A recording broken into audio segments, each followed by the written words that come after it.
Hey again, Jebeh Edmunds. So we are in the final countdown, the fifth diversity, equity, and inclusion and belonging strategy that I have for you today.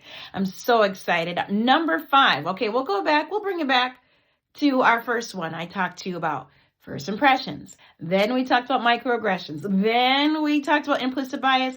And then number 4, we talked about inclusive vocabulary. Now, the fifth one is my question to you.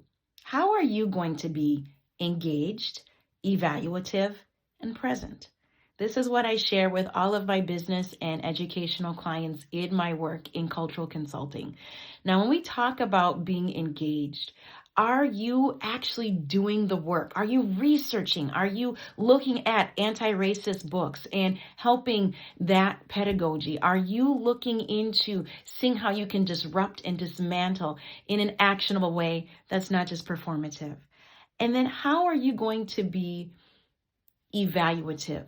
Now that you've been engaged and you're finding stuff and you're motivated to do this work, but how are you going to be evaluative?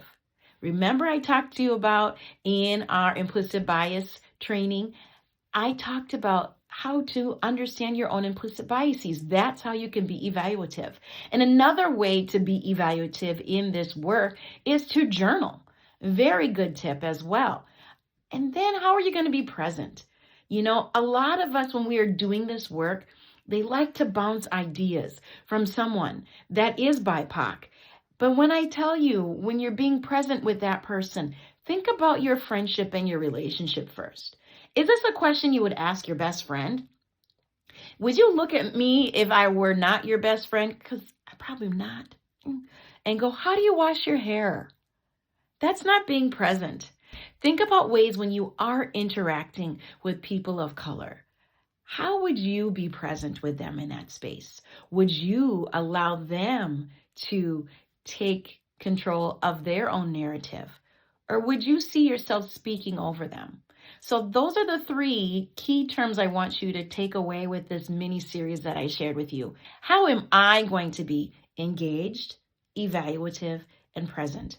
There's more about my work in your own self-paced digital course titled How to Be a Culturally Competent Leader. This is something you can put your earbuds in and go on a walk, and I walk you through what an inclusive workplace means, how you understand nuances and taboos at work, how you can sustain this work of diversity, equity, inclusion, and belonging, and your own reflective practice that I've created a guidebook that is like your printable journal that you can use in this work. So for information on my course, hit that link below. There's more information on my website on jebehedmunds.com.